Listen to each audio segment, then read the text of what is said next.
Here's a question that will expose how broken your brain actually is. Would you rather find $50 or avoid losing $50? Your brain just lied to you. Science says losing that $50 would hurt twice as much as finding it would feel good, and that one glitch is the reason you're still stuck in the wrong job, the wrong relationship, or the wrong habit. And here's the part that makes this so much worse than you think. A psychologist won the Nobel Prize in economics. Not an economist, a psychologist.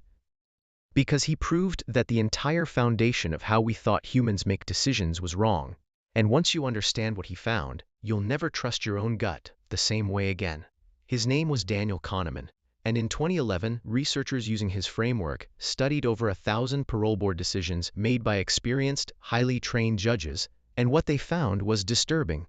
Right after lunch, judges granted parole in about 65% of cases, but right before lunch, when their blood sugar had crashed and their mental energy was depleted, that number dropped to almost zero. Same judges, same laws, same crimes. The only thing that changed was how tired and hungry the decision-maker was. This is not a story about corrupt judges. This is a story about the terrifying reality that the human brain runs on two completely different operating systems. And most of the time, you don't get to choose which one is steering the wheel. Kahneman called these two systems System 1 and System 2. System 1 is fast, automatic, emotional, and instinctive. It's the part of you that flinches before you consciously register danger, that finishes the sentence bread and, without thinking, that judges a stranger's trustworthiness in less than a second based on nothing but their face. System 2 is slow, deliberate, logical, and effortful. It's the part of you that shows up when you're doing long division or comparing two job offers or trying to stay calm during an argument instead of exploding. Here's the terrifying part. System 2 is lazy. It conserves energy like it's rationing food during a famine, and it will let System 1 make almost every decision by default because thinking slowly is exhausting and thinking fast is free. So the version of you that impulse buys something at 1 a.m., that snaps at someone you love over nothing, that quits a habit on day 3 because motivation disappeared, that is not the real weak version of you. That is System 1, running the show while System 2 stayed asleep at the wheel. This is where it gets personal, because you have felt this exact glitch 1,000 times and never had a name for it. Ever notice how the first number you hear in a negotiation somehow shapes everything that comes after it, even when you know it's a trick? That's called anchoring. And studies have shown that even experienced judges, when asked to roll a pair of dice before sentencing a criminal, gave longer sentences if the dice landed on a high number, and shorter sentences if it landed low.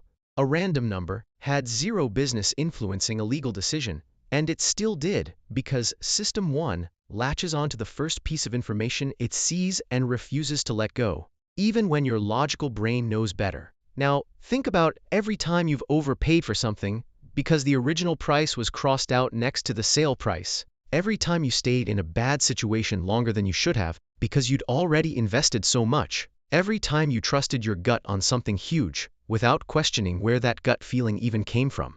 You weren't being stupid, you were being human. But being human without awareness is exactly how smart people ruin their finances, their relationships, and their futures while feeling completely confident the entire time. And that confidence is the cruelest part of this whole system, because Kahneman's research found that people are consistently, predictably overconfident in decisions they have no business being confident about. There's a concept called the planning fallacy, where almost every person underestimates how long a task will take and how much it will cost, even when they've been wrong about the exact same thing dozens of times before. Ask someone how long their project will take, and they'll give you an optimistic number based on best-case scenario thinking, completely ignoring their own history of being late. This is why deadlines get missed, why New Year's resolutions collapse by February, why entrepreneurs pour their life savings into ventures with a 90% failure rate while genuinely believing they're the exception. Your brain isn't lying to you because it's broken. It's lying to you because confidence, even false confidence, felt safer than uncertainty. And System 1 will always choose the comfortable lie over the uncomfortable truth if you let it. So here is where this stops being a psychology lecture and starts being something you can actually use. because awareness without action is just another form of self-deception. The first practical shift is what Kahneman himself recommended: build in a forced pause before any decision that involves money, commitment, or emotion, even if that pause is just 10 seconds of asking yourself, is this system 1 or 2 talking right now? The second shift is to remove yourself from depleted decision states entirely, meaning you never make a big decision when you're exhausted, starving, or emotionally flooded, because you now know that judges with full stomachs are more merciful than judges with empty ones, and you are not immune to your own biology. The third shift is to actively seek the outside view instead of trusting your gut alone, meaning before you commit to a timeline, a purchase, or a plan, look at what actually happened to other people in your exact situation instead of relying on your own optimistic prediction. The fourth and most powerful shift is to pre-commit your decisions in calm moments, so your future depleted self doesn't have to decide anything at all, which is why the people who stick to habits aren't more disciplined than you, they've simply removed the decision from the moment of weakness. Smart people don't make dumb decisions because they lack intelligence. They make dumb decisions because intelligence was never the variable that mattered. Awareness was. And now that you know which system has been running your life, the only question left is which one you're going to choose the next time it actually counts.